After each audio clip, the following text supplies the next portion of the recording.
Sirius never actually died, and Neville was meant to defeat Voldemort all along. And everything we know about the wizarding world might be nothing but a traumatized child's escape fantasy. The deeper you look into Harry Potter, the darker the rabbit hole becomes. Number 1. Neville Longbottom. Trelawney's prophecy never specifically named Harry. It described a child born as July ends, to parents who defied Voldemort 3 times. This perfectly matches both Harry and Neville, whose birthday falls just one day before Harry's on July 30th. His parents were respected Aurors who stood against the Dark Lord multiple times before being tortured into insanity. What's fascinating is that Snape only overheard the first part of the prophecy before being discovered. This means Voldemort made his choice without all the information, possibly based on his own biases rather than destiny. Some believe Dumbledore recognized this truth, but used Harry as an unwitting shield to protect Neville, the actual prophesied savior. Consider the evidence. Neville destroyed Nagini, the final Horcrux that made Voldemort mortal again. Without that act,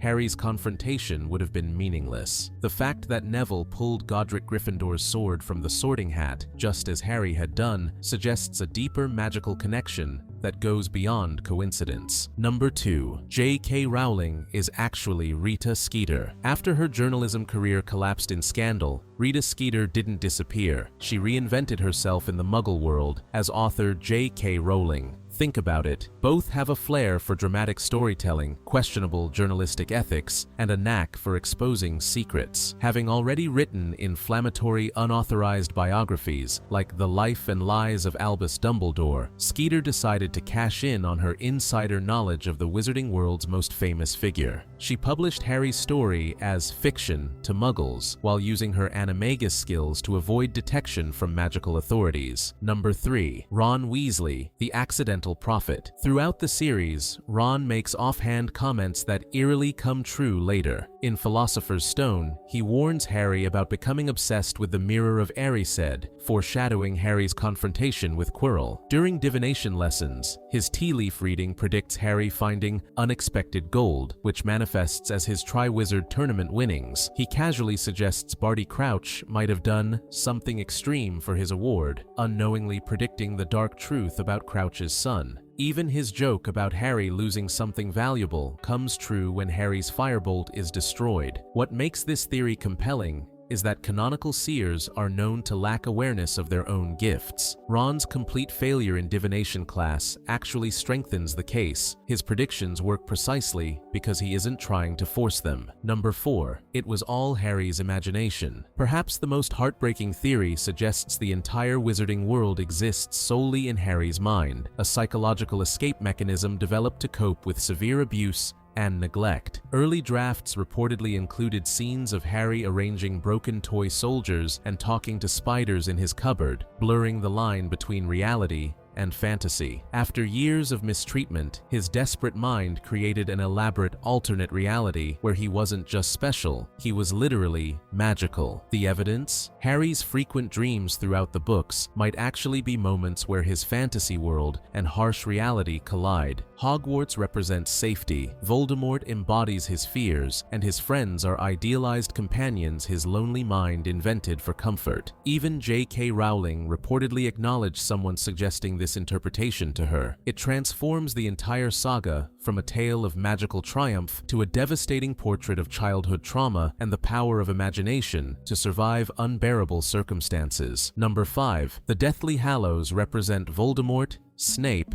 and Harry. Each Hallow mirrors one of these 3 pivotal characters. Voldemort, consumed by his quest for power, embodies the Elder Wand. He pursues it relentlessly, wields it briefly, and ultimately dies because of his obsession with its unbeatable power. Snape reflects the Resurrection Stone through his lifelong devotion to Lily. Like the second brother in the tale, he's trapped in perpetual grief, haunted by someone he cannot truly bring back. His entire adult life becomes defined by this loss. Harry, who inherits and masters the invisibility cloak, parallels the youngest brother who greeted death as an old friend. Unlike Voldemort's desperate fear of mortality or Snape's inability to let go of the past, Harry willingly walks to his death in the forest, embracing sacrifice rather than fighting against fate. Number 6. Hagrid was a double agent. Several strange inconsistencies suggest Hagrid might have been Voldemort's spy all along. Consider how he performs advanced transfiguration magic on Dudley, using a supposedly broken wand that shouldn't function at all. Notice how he arrives suspiciously quickly at Godric's Hollow after the Potter's murder, and somehow flies without a broom,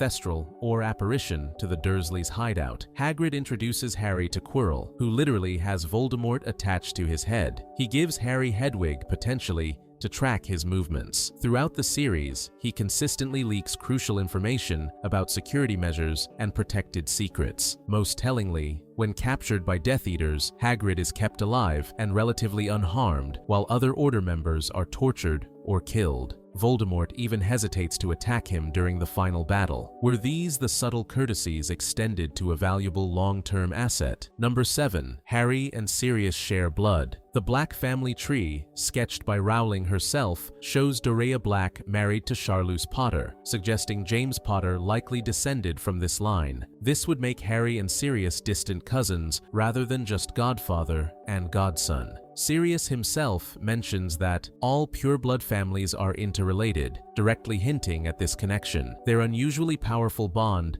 might have deeper roots than friendship alone, explaining why their relationship feels more familial than mentorship. The theory gains strength from the historical context of pureblood society, where strategic marriages maintained bloodlines and consolidated power. If Harry truly is related to the Blacks, it adds another layer to his complex heritage and explains why Sirius's death affected him so profoundly. Number 8. Ginny used love potions on Harry. Harry's feelings for Ginny emerge with suspicious suddenness. After years of barely noticing her, he develops an intense obsession that feels more manufactured than organic. This abrupt transformation mirrors the effects of a subtle love potion rather than natural attraction. The Weasley family has an established history with love potions. Molly admits brewing them in her youth, while Fred and George sell them openly in their shop. Ginny, raised in this environment, would have easy access and knowledge. This theory draws disturbing parallels to Voldemort's origin story. Tom Riddle Sr. was tricked into a relationship by Merope Gaunt using a love potion, creating a union based on magical manipulation